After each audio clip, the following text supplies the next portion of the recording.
Hello students, हम लोग आज एक इम्पॉर्टेंट टॉपिक के बारे में बात करने वाले हैं। आप लोगों को ये टॉपिक पढ़ना और समझना दोनों बहुत ही ज़रूरी है। मेरे हिसाब से ये टॉपिक बोर्ड एग्जामिनेशन के लिए एज वेल एज नीट और जेईई एग्जाम के लिए बहुत ही ज़्यादा मायने रखता है। रीज़न ये है कि आप कोई भी कॉम्पिटिटिव एग्जाम की बुक उठा के देख लीजिए, there are so many question are from the Reimer Tiemann reaction. इसे रीमर-टीमान रिएक्शन भी बोलते हैं एंड राइमर-टीमान रिएक्शन भी बोलते हैं। ये अकॉर्डिंग टू साइंटिस्ट नेम है, तो ये ध्यान रखना, ये साइंटिस्ट के नेम के ऊपर से रिएक्शंस है। बहुत ही इंपॉर्टेंट है। हम दो तरीके से इसे पढ़ेंगे। सबसे पहले according to NCERT as it is मैं बता दूंगा, एंड सेकंड उसका मैकेनिज्म जहां से क्वेश्चंस आते हैं। तो मैं कुछ क्वेश्चन भी यहां पर करवाऊंगा जिससे आप लोगों को पता चल जाएगा कि क्या चीजें ध्यान में रखनी है। तो आप लोगों को पूरी की पूरी ये स्टोरी या ये थियरी आप लोगों को नोट डाउन करनी पड़ेगी। सो तैयार हो जाइए, शुरू करते हैं हम लोग राइमर-टीमान रिएक्शन। उसमें होता क्या है, सबसे पहले हमें लेना होता है फिनॉल। सबसे पहले हमें यहां पर क्या लेना है, फिनॉल। कोई भी कंपाउंड लिखो उसके नीचे नेम जरूर लिखिए बेटा आप। अब फिनॉल का रिएक्शन किसके साथ करेंगे, तो यहां पर हम लोग क्लोरोफॉर्म एंड NaOH एक्वायस ले सकते हैं। मिस क्लोरोफॉर्म लेना है स्ट्रॉन्ग बेस के एक्वायस सॉल्यूशन के साथ। अब स्ट्रॉन्ग बेस NaOH ही लेना वो जरूरी नहीं है, you can also use the KOH। तो हम KOH भी यूज कर सकते हैं। तो क्लोरोफॉर्म एंड NaOH ले लो या फिर क्लोरोफॉर्म एंड KOH भी यूज कर सकते हो।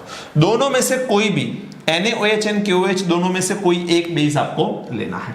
होगा क्या, यहां पर ऑर्थो पोजीशन के अंदर सब्स्टिट्यूशन होने वाला है एंड हमको यहां पर प्रोडक्ट मिलती है O Na+ एंड यहां पर आता है CHCl2। याद रखना, इसी को हम लोग बोलते हैं intermediate product. This is the intermediate product. कभी कभार क्वेश्चन आता है राइमर-टीमान रिएक्शन की इंटरमीडिएट प्रोडक्ट्स बताइए, तो ये वाली आपकी इंटरमीडिएट प्रोडक्ट्स होगी, ध्यान रखना बेटा। अब आपको यहां पर 2 मोल ऑफ NaOH के साथ रिएक्शन करना होता है। अकॉर्डिंग टू बुक जाए 2 मोल नहीं लिखते हैं। बैलेंस वो तो मैं मैकेनिज्म में बता ही दूंगा आपको कि किस तरह से बैलेंस करना है। NaOH के साथ रिएक्शन करिए तो 2 क्लोरीन हट जाएंगे, तो फाइनली हमारा यहां पर स्ट्रक्चर बनेगा O- एंड Na+। NaOH में Na+ एंड Cl- निकाल के यहां पर फाइनली हमको CHO मिलने वाला है। वो कैसे, वो मैकेनिज्म में मैं बताऊंगा, अभी के लिए आपको याद रखना पड़ेगा।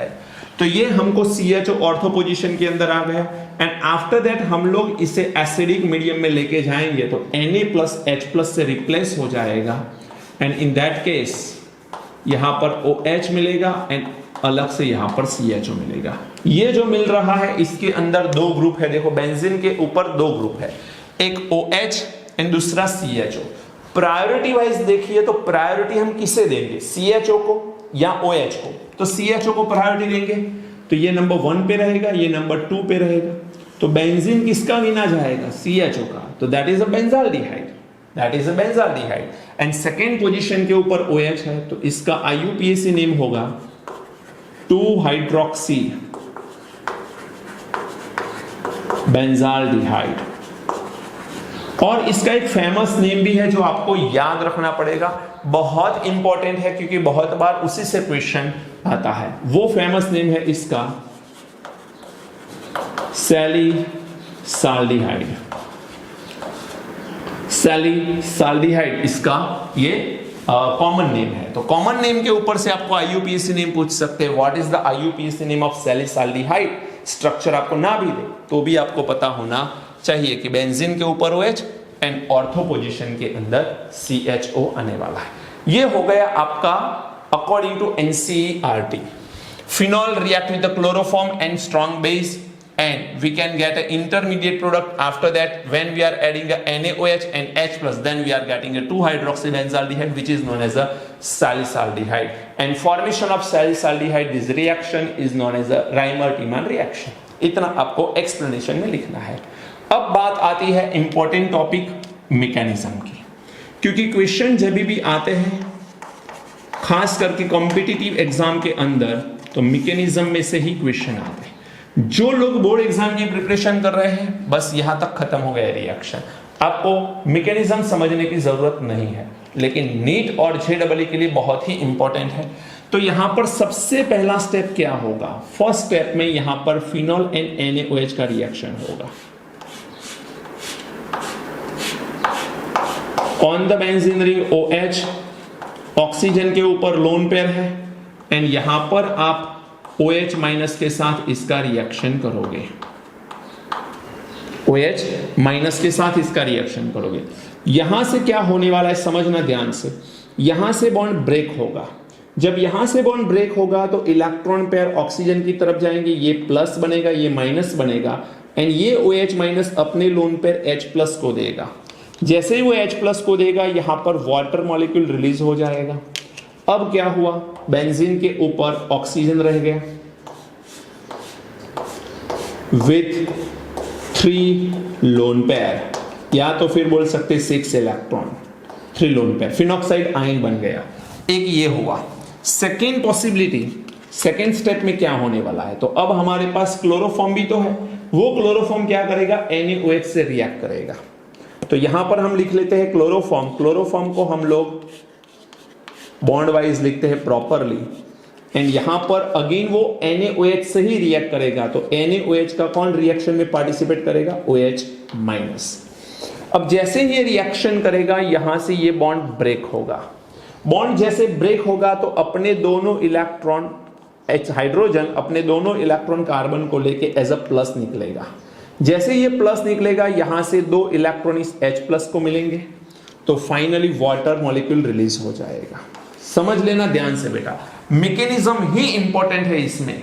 तो मैकेनिज्म को समझ लो, मैं कुछ क्वेश्चन भी करूंगा आपको, उसके आंसर आपको पता चलने चाहिए। अब OH माइनस H प्लस के साथ वाटर रिलीज करेगा, इलेक्ट्रॉन कार्बन के ऊपर आ गए तो chlorine carbon chlorine chlorine and ये जो कार्बन यहां पर बन रहा है उस कार्बन के ऊपर 2 electron with negative charge, 2 electron carbon के ऊपर आएंगे विथ नेगेटिव चार्ज। ये जो बन रहा है उसमें नेगेटिव चार्ज क्यों आया? रीजन बताइए। कार्बन के वैलेंस शेल के अंदर 4 इलेक्ट्रॉन होते हैं, जिसमें से यहां पर 1, 2 एंड 3 इलेक्ट्रॉन तो बॉन्ड में पार्टिसिपेट कर लिए एंड 4 एंड 5 तो कार्बन के पास एक एक्स्ट्रा इलेक्ट्रॉन है एंड यदि एक एक्स्ट्रा इलेक्ट्रॉन है तो इसी वजह से वो नेगेटिव चार्ज बन गया है। अंडरस्टूड? अब क्या होने वाला है? तो कार्बन नेगेटिव चार्ज अनस्टेबल स्पीसी मानी जाती है, वो स्टेबिलिटी गेन करने के लिए न्यूट्रल स्पीसी में कन्वर्ट होना चाहेगा। तो इन दैट केस यहां पर क्या होने वाला है देखना ध्यान से। अब यहां पर कार्बन स्टेबिलिटी के लिए यहां से इलेक्ट्रॉन क्लोरीन ले लेगा एंड Cl माइनस रिलीज हो जाएगा। Cl माइनस रिलीज हो गया तो अब क्लोरीन क्लोरीन कार्बन के पास 2 इलेक्ट्रॉन, क्या अभी भी इस कार्बन के ऊपर नेगेटिव चार्ज आएगा? सोचो जरा, क्या अभी भी इस कार्बन के ऊपर नेगेटिव चार्ज पॉसिबल है? नो, क्योंकि कार्बन की इस वैलेंस शेल में 4 इलेक्ट्रॉन होते हैं। तो देखो बॉन्ड में 1 2 3 4, एक इलेक्ट्रॉन दूसरा जो है वो तो क्लोरीन का होगा, तो कार्बन के वैलेंस शेल में 4 ही इलेक्ट्रॉन है। बट ये जो स्पीसी तैयार हुई है इसे हम लोग बोलते हैं डाई क्लोरोकार्बिन। क्या बोलते हैं इसे? डाई क्लोरोकार्बिन। ये डाई क्लोरोकार्बिन के लिए 2-3 पॉइंट याद रखिए। ये एक तो न्यूट्रल स्पीसी है एंड ये इलेक्ट्रोफाइल है, it is a work as a electrophile. अब आपको क्वेश्चन हो सकता है कि ये डाइक्लोरोकार्बिन इलेक्ट्रोफाइल क्यों है, रीजन क्या है इसके पीछे? तो रीजन ये है कि ये इलेक्ट्रॉन डेफिशिएंट स्पीसी है। This is a electron deficient स्पीसी।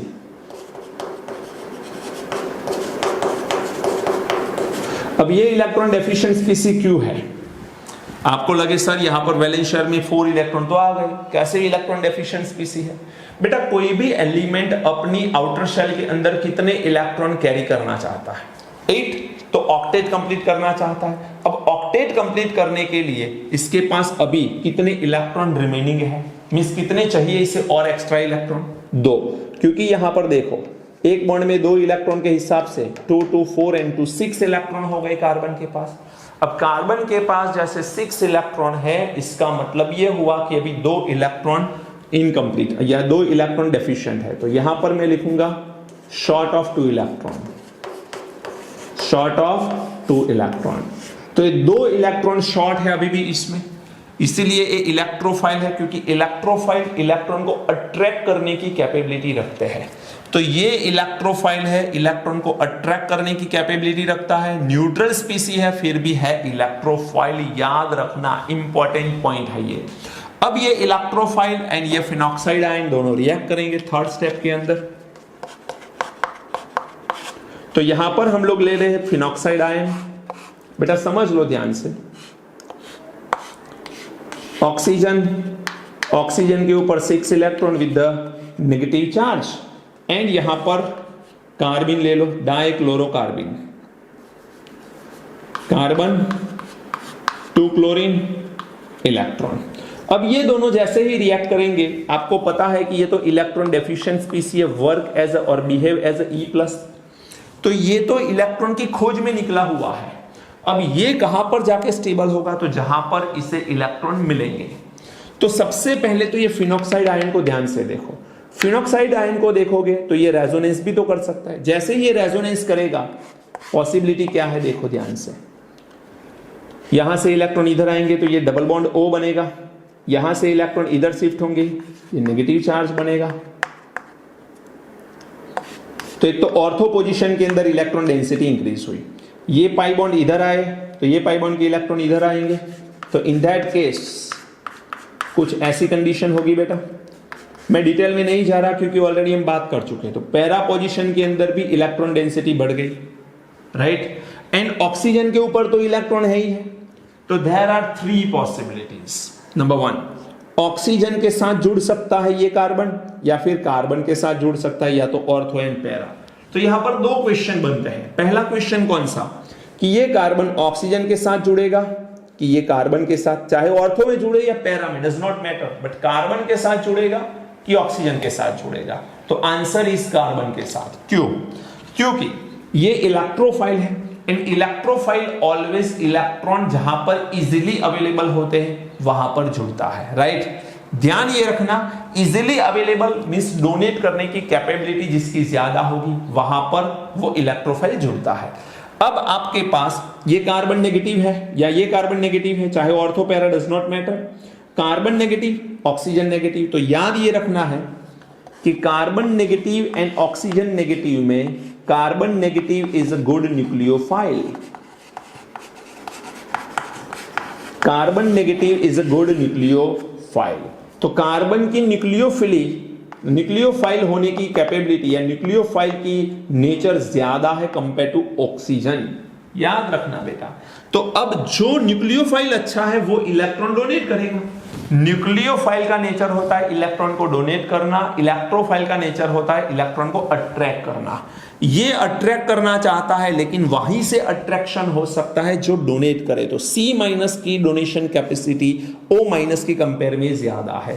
तो अब आपको ये पता होना चाहिए कि ये कार्बन या ये कार्बिन जो है वो कार्बन के साथ ही जुड़ेगा, या तो ऑर्थो या पैरा, वो सेकेंड पॉइंट है, बट वो जुड़ेगा कहां पर? कार्बन के पास। तो आपको यहां पर एक क्वेश्चन का आंसर मिलना चाहिए कि ये डाइक्लोरोकार्बन ऑक्सीजन के साथ क्यों नहीं जुड़ रहा, वो कार्बन के साथ ही क्यों जुड़ रहा है। अब सेकेंड क्वेश्चन आता है कि वो पैरा या ऑर्थो में से कहां पर जुड़ेगा, लेकिन वो थोड़ी देर बाद में आंसर करूंगा, मुझे स्पेस चाहिए उसके लिए। तो अभी के लिए मुझे जो आंसर है वो है ऑर्थो एंड पैरा में से, ऑर्थो एंड पैरा में से ये जुड़ता है ऑर्थो के अंदर। रीजन मैं बताऊंगा अभी थोड़ी देर में। चलिए यहां पर ये ऑक्सीजन आया, ये बन रहा है नेगेटिव चार्ज, यहां से इलेक्ट्रॉन इधर शिफ्ट हो जाएंगे, ये बन रहा है नेगेटिव चार्ज, समझ में आ रहा है। एंड यहां पर लाइक दिस ऐसा कुछ होने वाला है, यहां से ये पाई बॉन्ड इधर शिफ्ट हो जाएंगे। चलो यहां से इधर शिफ्ट कर लो तो ये बन जाएगा पाई बॉन्ड, ये नेगेटिव चार्ज, ये नेगेटिव चार्ज के साथ कौन जुड़ेगा? कार्बन। तो फाइनली हमारा स्ट्रक्चर कुछ ऐसा बनेगा, कार्बन, कार्बन के पास 2 क्लोरीन, एक कार्बन के पास एक हाइड्रोजन भी तो होगा। कैसे हाइड्रोजन होगा बेटा? बेंजीन के हर एक कार्बन के ऊपर जहां पर सब्स्टिट्यूशन नहीं हुआ है वहां पर हाइड्रोजन होता है वैलेंसी को कंप्लीट करने के लिए। तो जैसे ही ये कार्बिन यहां पर अटैक करेगा, एक हाइड्रोजन तो है और ये पाई इलेक्ट्रॉन यूज करके ये बॉन्ड फॉर्म करता है। ये दो इलेक्ट्रॉन, सुन लेना ध्यान से बेटा, ये दो इलेक्ट्रॉन मैं एरो में दिखा रहा हूं, बट एक्चुअल में ये कार्बिन जो है वो पूरा यहां पर जुड़ेगा by using this pi electron. Benzene के पाई इलेक्ट्रॉन का यूज करके, सुनो, थोड़ी देर पहले मैंने यहां पर नेगेटिव चार्ज लिखा था, वो नेगेटिव चार्ज में जो दो इलेक्ट्रॉन थे वो ही दो इलेक्ट्रॉन ये कार्बिन यूज करके ज्वाइंट हो रहा है। तो कार्बिन के ऊपर अपने दो इलेक्ट्रॉन तो एज इट इज है। अब मुझे ये बताइए कि ये कार्बन के ऊपर नेगेटिव चार्ज आएगा कि नहीं आएगा? बिल्कुल आएगा बेटा। क्यों? 1 2 3 बॉन्ड है, तो 3 बॉन्ड में 3 इलेक्ट्रॉन, एक यहां से चौथा इलेक्ट्रॉन, लेकिन एक एक्स्ट्रा इलेक्ट्रॉन है, तो कार्बन के ऊपर नेगेटिव चार्ज जरूर आएगा। समझ में आया? वापिस एक बार समझिए, यहां पर जो आपका फिनॉक्साइड आयन है वो कार्बिन के साथ रिएक्ट कर रहा है। कार्बिन जैसे ही यहां पर अटैक करेगा, ये ऑक्सीजन इधर रेजोनेंस में आएगा, तो ये पाई इलेक्ट्रॉन इधर आएंगे। ये पाई इलेक्ट्रॉन का यूज करके कार्बिन ज्वाइंट हो रहा है, मींस कार्बन के ऊपर जो दो इलेक्ट्रॉन है वो तो एज इट इज रहेंगे, उसमें कोई चेंज नहीं आ रहा। यहां से ये नेगेटिव चार्ज हट जाएगा एंड कार्बन के ऊपर यहां पर क्या आ रहा है? Negative charge. क्यों? क्योंकि कार्बन के पास टोटल 5 इलेक्ट्रॉन हो रहे हैं। अंडरस्टूड? चलिए आगे बढ़ते हैं इसमें। और अब इसमें क्या होगा? तो कार्बन के ऊपर जो नेगेटिव चार्ज है वो अनस्टेबिलिटी की निशानी है, अनस्टेबिलिटी प्रोवाइड करता है। तो वो अब चाहेगा कि उसे क्या मिले? स्टेबिलिटी मिले। स्टेबिलिटी के लिए अब क्या होगा? तो ये हाइड्रोजन के इलेक्ट्रॉन पाई बॉन्ड फॉर्म करेंगे, तो यहां पर कार्बन की 5 वैलेंसी होगी, तो यहां से पाई इलेक्ट्रॉन अगेन ऑक्सीजन के ऊपर जाएंगे और ये बनेगा हाइड्रोजन प्लस H+। तो ये कार्बिन अपने दो इलेक्ट्रॉन जो है वो H+ को देगा एंड अपने साथ ज्वाइंट कर लेगा। तो यहां पर स्ट्रक्चर कुछ ऐसा बनेगा, ध्यान से देखो, कुछ मल्टीपल चीजें हो रही हैं। ये दो पाई बॉन्ड आ गए, कार्बन एंड ऑक्सीजन के बीच में सिंगल बॉन्ड आएगा, यहां पर हो जाएंगे 6 electron with the negative charge. उसके बाद हाइड्रोजन एंड कार्बन के इलेक्ट्रॉन यहां पर, तो ये हो गया पाई बॉन्ड। देन आफ्टर यहां पर कार्बन है, कार्बन के अपने दो इलेक्ट्रॉन इस H+ को मिले, तो कार्बन के साथ ज्वाइंट हो गया hydrogen and there are 2 chlorine also. तो एक ऐसा कंपाउंड हमको मिल रहा है। अंडरस्टूड बेटा? तो ये समझने जैसी बात है, मल्टीपल चीजें हो रही है। हाइड्रोजन अपने इलेक्ट्रॉन दे के निकल रहा है, इलेक्ट्रॉन यहां से ऑक्सीजन की तरफ जा रहे हैं एंड कार्बिन अपने इलेक्ट्रॉन H+ को दे रहा है। ओके, अब आगे क्या होगा? अब आगे रिएक्शन देखें तो इसमें यदि 2 मोल ऑफ NaOH के साथ इसका रिएक्शन किया जाए तो 2Na+ ये 2 क्लोरीन के साथ 2 मोल ऑफ NaCl रिलीज कर लेगा एंड यहां पर 2 OH है, वो 2 OH कार्बन के साथ ज्वाइंट होंगे। तो इन दैट केस यहां पर हमें कंपाउंड जो मिलेगा वो कुछ ऐसा मिलेगा, oxygen with negative charge, carbon, hydrogen, OH and OH। अब यहां पर आप ध्यान से देखो तो एक ही कार्बन के ऊपर 2 OH ग्रुप है एंड एक ही कार्बन के ऊपर 2 OH ग्रुप का होना वो अनस्टेबल स्पीसी मानी जाती है। याद रखना है ये केमिस्ट्री में, जब भी एक ही कार्बन के ऊपर 2 OH ग्रुप आ जाए तो समझ लेना वो अनस्टेबल है एंड अनस्टेबल स्टेबिलिटी के लिए वाटर मॉलिक्यूल रिलीज करेगा। तो 2 OH में से एक OH- एंड एक OH का H+ वाटर मॉलिक्यूल रिलीज करेगा। जैसे ही इसमें से वाटर मॉलिक्यूल रिलीज होगा, क्या रह गया? कार्बन एंड ऑक्सीजन के बीच में पाई बॉन्ड बन जाएगा, तो CHO यहां पर बनेगा। तो यहां पर हमको कंपाउंड मिलेगा लाइक दिस, ऑक्सीजन, ऑक्सीजन के ऊपर नेगेटिव चार्ज, यहां पर बन रहा है CHO, CHO डबल बॉन्ड हो जाएगा कार्बन एंड ऑक्सीजन के बीच में। यह हो गया एल्डिहाइड। अब आगे इसमें H+ डालो, एसिडिक मीडियम हम जानते हैं, जैसे ही H+ डालेंगे O- के साथ ये H+ ज्वाइंट हो जाएगा। तो फाइनली हमारा जो कंपाउंड है on the benzene ring OH in ortho position CHO, that is salicylaldehyde. तो देखो इसका मैकेनिज्म थोड़ा सा आपको डिस्ट्रैक्ट कर सकता है, आपको परेशान कर सकता है, थोड़ा सा समझ लेना। फिनॉल OH माइनस के साथ H प्लस को हटा लेगा, वाटर रिलीज करके फिनॉक्साइड आयन बना लेगा। जो आपका क्लोरोफॉर्म है वो अगेन OH माइनस के साथ H प्लस को रिलीज करके कार्बन माइनस बनेगा, माइनस चार्ज वाला कार्बन अनस्टेबल होता है, तो वो Cl को हटा के एक डाइक्लोरोकार्बिन बना लेगा। अब डाइक्लोरोकार्बिन जो है उसके बारे में ये याद रखो, ये न्यूट्रल स्पीसी है, इलेक्ट्रोफाइल नेचर है, रीजन इलेक्ट्रॉन डेफिशिएंट स्पीसी है। कितने? Short of 2 electron. How? Carbon के सराउंडिंग एरिया में 6 इलेक्ट्रॉन है, देख लो आप लोग। वैसे होने कितने चाहिए? 8। कोई भी एलिमेंट तभी स्टेबल होता है जब ऑक्टेट उसकी कंप्लीट हो, इसकी ऑक्टेट कंप्लीट नहीं है। फिर ये कार्बिन जो है डाइक्लोरोकार्बिन, वो फिनॉक्साइड आयन के ऊपर अटैक करता है। हमने 2 क्वेश्चन यहां पर किए थे। पहला क्वेश्चन था कि O माइनस के साथ जुड़ना चाहिए या C माइनस के साथ। हमने बताया था यहां पर कि रेजोनेंस के through oxygen electron pair carbon के ऊपर भी आती है, पैरा एंड ऑर्थो दोनों के ऊपर। तो ortho and para 2 C minus and ये O माइनस है। तो हमने ये तय किया कि कार्बन एंड ऑक्सीजन में जो गुड न्यूक्लियोफाइल होगा उसके साथ वो इलेक्ट्रोफाइल जॉइंट होगा। तो ये न्यूक्लियोफाइल कौन अच्छा है? C minus. इसके पीछे भी रीजन है, आपको पता होना चाहिए कि O माइनस कैसी स्पीसी है। O माइनस नेगेटिव चार्ज है बट उसके पास प्लस I होता है। क्या होता है? Plus I। अब आप में से कुछ लोगों को ऐसा लगे कि सर O तो माइनस I होता है, कैसे plus I? Oxygen minus I होता है, O अकेला O without charge minus I होता है, but with charge O plus I होता है। याद रखना, प्लस I होता है। कार्बन में यहां पर इलेक्ट्रॉन डेंसिटी बढ़ेगी, ऑर्थो पोजीशन के अंदर electron density and para position के अंदर इलेक्ट्रॉन डेंसिटी बढ़ती है, तो इलेक्ट्रॉन इजीली अवेलेबल हो जाते हैं कार्बन के ऊपर। तो ये कार्बन ऑर्थो पोजीशन में अटैक करेगा, पाई इलेक्ट्रॉन का यूज करेगा, कार्बन ज्वाइंट होगा, कार्बन के 2 इलेक्ट्रॉन एज इट इज रहेंगे। फिर उसमें स्टेबिलिटी के लिए ये पाई इलेक्ट्रॉन यहां पर ट्रांसफर एंड ये 2 इलेक्ट्रॉन H प्लस को अपनी तरफ ले लेंगे।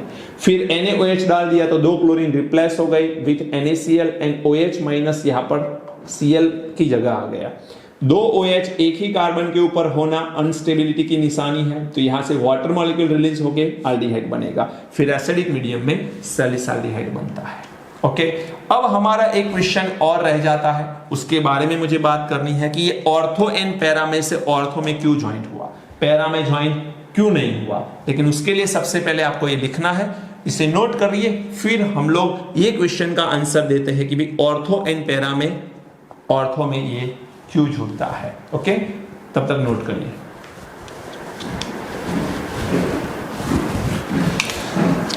अब मैंने यहां पर कुछ क्वेश्चन लिखे हैं और उस क्वेश्चन के आंसर आपको करने हैं, जिसमें से पहले क्वेश्चन का आंसर मुझे देना पड़ेगा आपको, बाकी के 2 क्वेश्चन के आंसर आप खुद कर सकते हो।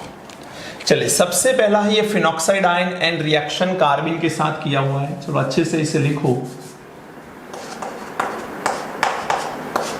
डाइक्लोरोकार्बिन, उसे हम लोग बोलते हैं E+।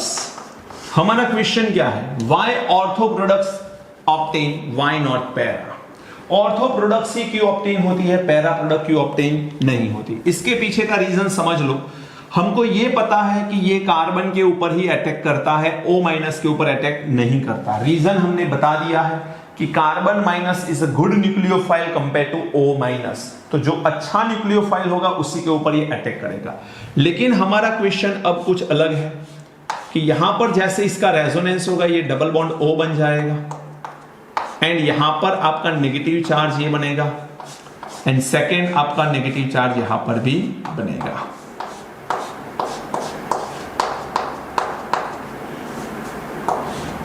ओके, तो ये नेगेटिव चार्ज ऑर्थो पोजीशन का है, ये नेगेटिव चार्ज पैरा पोजीशन का है। तो ये ऑर्थो में क्यों ज्वाइंट होता है, पैरा में क्यों ज्वाइंट नहीं हो रहा। तो वैसे देखा जाए तो इलेक्ट्रॉन डेंसिटी ऑर्थो में भी इंक्रीज होती है, पैरा में भी इंक्रीज होती है।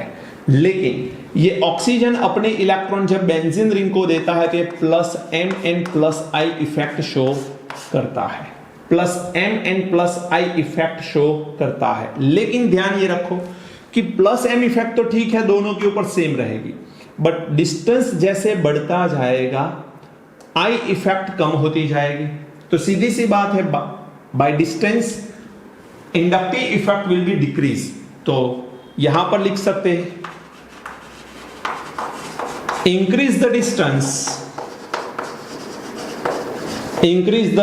Distance inductive effect will decrease. तो यहां पर इलेक्ट्रॉन डेंसिटी उतनी नहीं बढ़ेगी जितनी यहां पर बढ़ सकती है, नंबर 1। दूसरा पॉइंट, फाइनल प्रोडक्ट जो बनेगी वो देखिए, इसकी फाइनल प्रोडक्ट क्या बनेगी? तो इसमें फाइनल प्रोडक्ट बनेगी on the benzene ring OH and ortho position में आएगा C डबल बॉन्ड OH, सैलिसाल्डिहाइड। तो ये दोनों के बीच में एक H बॉन्ड बन सकता है क्योंकि ये partial positive and partial negative है। तो ये दोनों के बीच में क्या बन सकता है? H bond. जिस H बॉन्ड को हम लोग क्या बोलते हैं? इस H बॉन्ड को हम लोग बोलेंगे, इस H बॉन्ड को हम लोग बोलेंगे इंट्रामॉलिक्यूलर H बॉन्ड।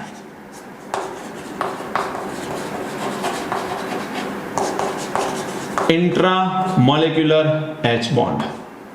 अब ये जो इंट्रामॉलिक्यूलर H बॉन्ड है, ये स्टेबिलिटी प्रोवाइड करता है, ये दोनों को आपस में बंधे रखता है, ये दोनों को आपस में जोड़ के रखता है और ये स्टेबिलिटी प्रोवाइड करता है एंड इसी वजह से ऑर्थो प्रोडक्ट मिलती है।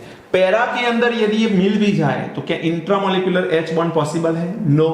जब इंट्रामॉलिक्यूलर H बॉन्ड पॉसिबल नहीं तो वो compare to ortho position unstable होगा, तो इसीलिए ये ऑर्थो प्रोडक्ट मिलती है। Is that clear? आपको ये पता चल गया होगा।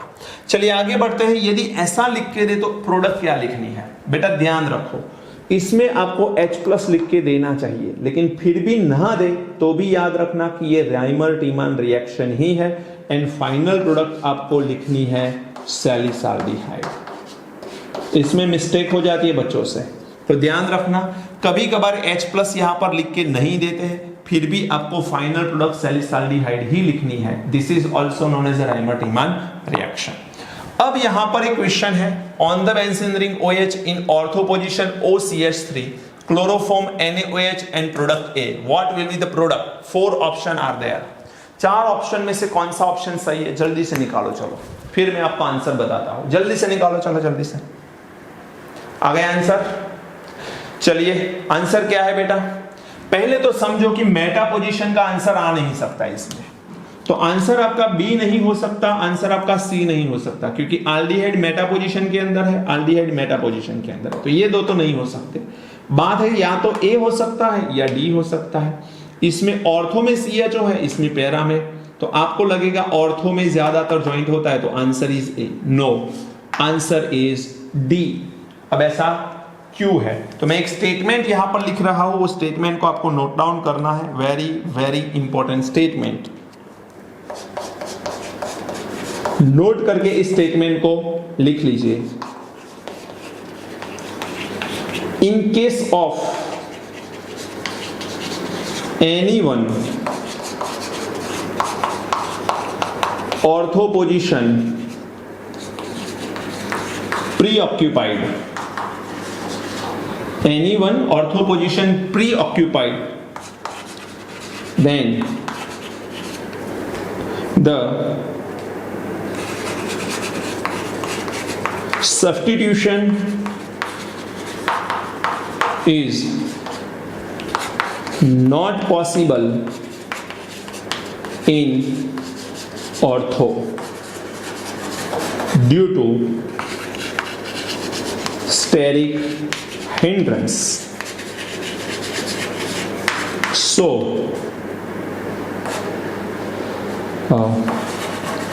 para substitution is only possible. ये याद रखना है आपको। यदि पहले से कोई ऑर्थो पोजीशन पे कोई ग्रुप अवेलेबल है तो नया ग्रुप जो ज्वाइंट होने वाला है एल्डिहाइड बना के, वो ऑर्थो पोजीशन में ज्वाइंट नहीं हो सकता, क्योंकि यहां पर क्या बनेगा? स्टेरिक हिंड्रेंस लग जाएगा। तो ऑर्थो पोजीशन के ऊपर यहां पर ज्यादा भीड़ हो जाएगी, तो ऑर्थो पोजीशन के अंदर वो नहीं जा सकता। In that case para position में ही वो ग्रुप को जाना पड़ेगा। तो आंसर इज डी, याद रख लेना बेटा। This is one of the very good questions. Okay, तो राइमर-टीमन रिएक्शन यहां पर आपका खत्म होता है। अच्छे से नोट कर लीजिए। आई होप आपको ये लेक्चर में मजा आया होगा। इसके मैकेनिज्म को बहुत अच्छे से समझ लीजिए, ये बहुत ही इंपॉर्टेंट है। मैंने इंग्लिश मीडियम गुजराती मीडियम दोनों की वीडियो अलग अलग रिकॉर्ड करके अपलोड कर ली है, प्लेलिस्ट में जाके देख लीजिए प्रॉपरली, तो आपको सीक्वेंस वाइज वो वीडियो मिलेंगे। ओके, तब तक पढ़ाई करते रहिए और आगे भी कुछ रिएक्शंस हमको पढ़ने हैं, लेकिन सबसे पहले इसे नोट डाउन करिए फिर आगे बढ़ते हैं। चलिए, रीमार-टिमन रिएक्शन के बाद अब हम पढ़ने जा रहे हैं कॉल्बेर रिएक्शन। उसी का भाई है ये, बहुत आसान है। रीमार-टिमन रिएक्शन के अंदर या राइमर-टिमन रिएक्शन के अंदर हम लोगों ने क्या प्रोडक्ट फॉर्म करी? सैलिसाल्डिहाइड, जिसमें बेंजीन के ऊपर OH था एंड ऑर्थो पोजीशन के अंदर CHO था। यहां पर हम सैलिसिलिक एसिड फॉर्म करने वाले हैं, मींस बेंजीन के ऊपर OH आएगा एंड ऑर्थो पोजीशन के अंदर COOH आएगा, कार्बोक्सिलिक एसिड। देखिए, सबसे पहले NCERT के अकॉर्डिंग पढ़ लेते हैं। तो इसमें होता क्या है, बहुत आसान है। On the benzene ring OH and इसके बाद इसका रिएक्शन NaOH के साथ कर लो। जैसे NaOH के साथ रिएक्शन होगा, यहां पर हमको प्रोडक्ट क्या मिलेगी? तो प्रोडक्ट मिलेगी on the benzene ring O- and Na+, in that case molecule of water will release, sodium phenoxide मिलेगा एंड इसमें आपको एक CO2 डालना है एंड सेकेंड इसको आपको एसिडिफाई करना है, मींस एसिडिक मीडियम में रिएक्शन करना है। तो फाइनली आपको जो प्रोडक्ट मिलेगी वो होगी on the benzene ring OH in ortho position COOH। Okay, तो ध्यान रखना बहुत आसान है। यहां पर हमने लिया क्या? फिनॉल, फिर क्या मिला यहां पर? Sodium phenoxide and then after यहां पर क्या मिला हमको? Salicylic acid.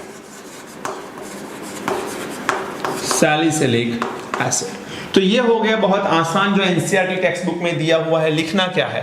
Phenol react with the NaOH, then sodium phenoxide will obtain. When we are pass the carbon dioxide gas with the acidic medium, then salicylic acid will be obtained. बहुत आसान है। ये salicylic acid को आप लोग form कर सकते हो और एक रिएक्शन से।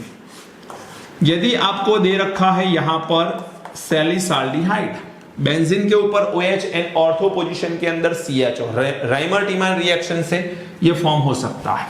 यदि मैं इसका ऑक्सीडेशन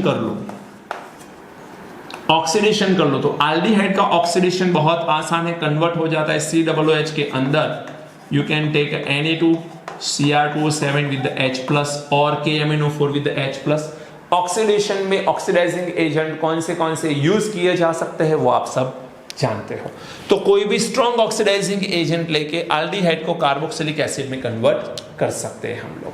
ओके, और इसी का यूज करके हम लोग सैलिसिलिक एसिड का यूज करके हम लोग एस्पिरिन जैसी दवाइयां बना सकते हैं, हम लोग टेबलेट बना सकते हैं, मेडिसिन बना सकते हैं लाइक एस्पिरिन। तो सैलिसिलिक एसिड का उसमें यूज किया जाता है। अब हमको समझना है इसका मैकेनिज्म। अब मैकेनिज्म क्या है समझो,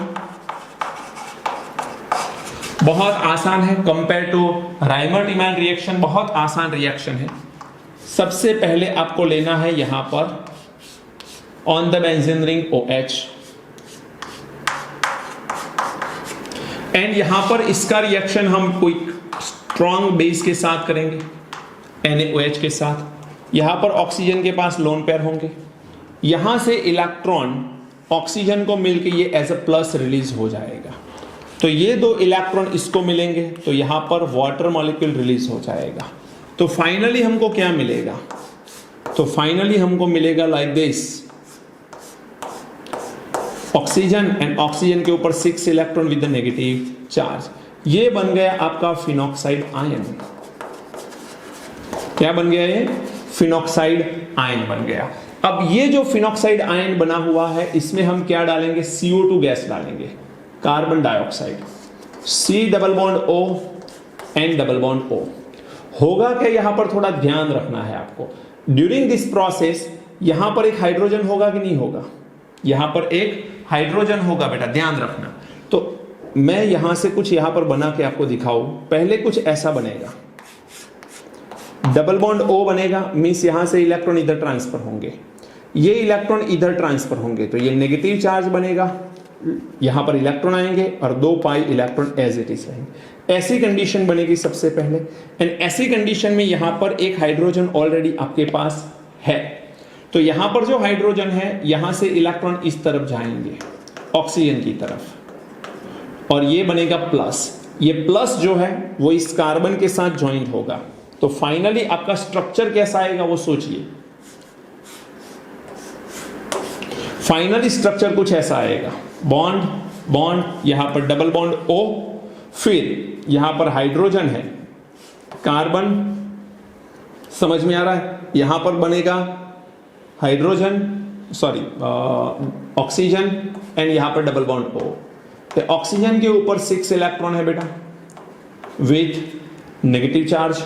अब सोचिए यहां से इलेक्ट्रॉन ऑक्सीजन के ऊपर गए, ये बन गया नेगेटिव चार्ज, ये बन गया प्लस, ये प्लस इसके ऊपर अटैक करेगा, जब अटैक करेगा तो ये ऐसी कंडीशन से ये ज्वाइंट हो जाएगा। अब क्या होगा, अब नेक्स्ट स्टेप के अंदर क्या होने वाला है देखो जरा ध्यान से। यहां से इलेक्ट्रॉन इधर शिफ्ट होंगे, जैसे ही कार्बन एंड हाइड्रोजन के electron as a pi electron shift हो जाए तो ये कार्बन की वैलेंसी 5 हो जाएगी, जो पॉसिबल नहीं है। तो यहां से ये इधर शिफ्ट होगा, और इन दैट केस यहां से 2 इलेक्ट्रॉन, ये प्लस बन गया तो 2 इलेक्ट्रॉन इस H प्लस को अपनी तरफ अट्रैक्ट कर लेंगे। रिपीटेडली सुनो ध्यान से, कार्बन एंड हाइड्रोजन के इलेक्ट्रॉन पाई बॉन्ड बना लेंगे, कार्बन एंड ऑक्सीजन में पाई इलेक्ट्रॉन ऑक्सीजन के ऊपर शिफ्ट हो जाएंगे, यहां पर H प्लस बना जो O माइनस के 2 इलेक्ट्रॉन लेके OH बना लेगा। तो हमारा प्रोडक्ट कुछ ऐसा बनेगा। यहां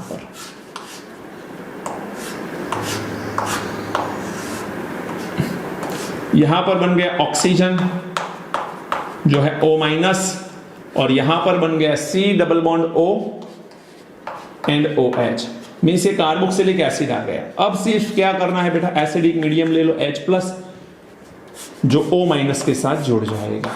तो यहां पर हमारा प्रोडक्ट बनेगा लाइक दिस, बेंजीन के ऊपर आ गया OH एंड यहां पर आ गया C double bond O OH। ये हो गया आपका सैलिसिलिक एसिड। ये जो सैलिसिलिक एसिड है इसका IUPAC नेम देखो, प्रायोरिटी में C डबल H आएगा तो ये नंबर 1, ये नंबर 2, इसे बोलेंगे 2 हाइड्रोक्सी बेंजोइक एसिड, ये इसका IUPAC नेम होगा 2 हाइड्रोक्सी बेंजोइक एसिड। अब यहां पर भी वही कहानी है कि यहां पर इलेक्ट्रॉन है और ऑक्सीजन के ऊपर भी है, तो ये कार्बन ऑक्सीजन के ऊपर क्यों अटैक नहीं किया, रीजन पता होना चाहिए। Nucleophile C minus is a good nucleophile then O minus, तो कार्बन के ऊपर ही अटैक करेगा। दूसरी चीज, ऑर्थो एंड पैरा में ऑर्थो के ऊपर क्यों अटैक किया, क्यों पैरा में नहीं किया, तो रीजन पता होना चाहिए इसका भी कि आपकी जो प्रोडक्ट बन रही है उसे देखो जरा गौर से, OH C double bond O OH, ये दोनों के बीच में क्या बन सकता है, इंट्रा मॉलिक्यूलर H बॉन्ड।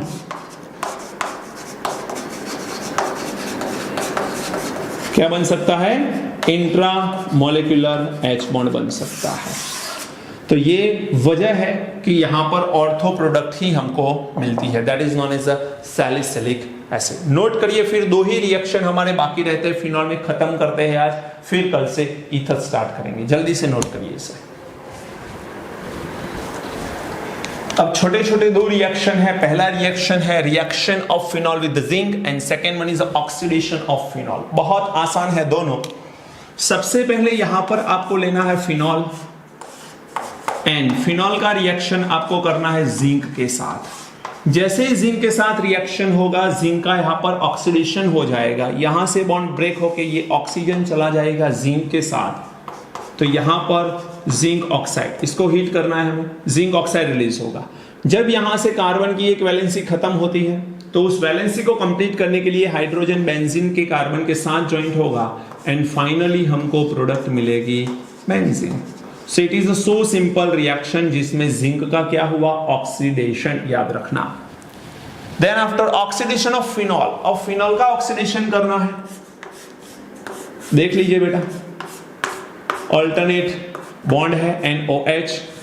यहां पर आपको क्रोमिक एसिड लेना है। क्रोमिक एसिड का मतलब है Na2Cr2O7 एंड H2SO4 लेके इसको थोड़ा हीट कर लीजिए। होगा क्या, यहां पर आपको 2 ऑक्सीजन को ऐड करना है। जैसे ही 2 ऑक्सीजन ऐड करेंगे, यहां से ये हाइड्रोजन निकलेगा सबसे पहले, एंड ये पैरा पोजीशन के अंदर भी एक हाइड्रोजन है वो भी निकलेगा। एक्चुअली हर एक कार्बन के ऊपर हाइड्रोजन होता है, लेकिन लेस हिंड्रेंस कहां पर होगा, लेस रिपल्शन कहां पर है, मोर स्टेबिलिटी कहां पर है, तो ऑपोजिट डायरेक्शन में।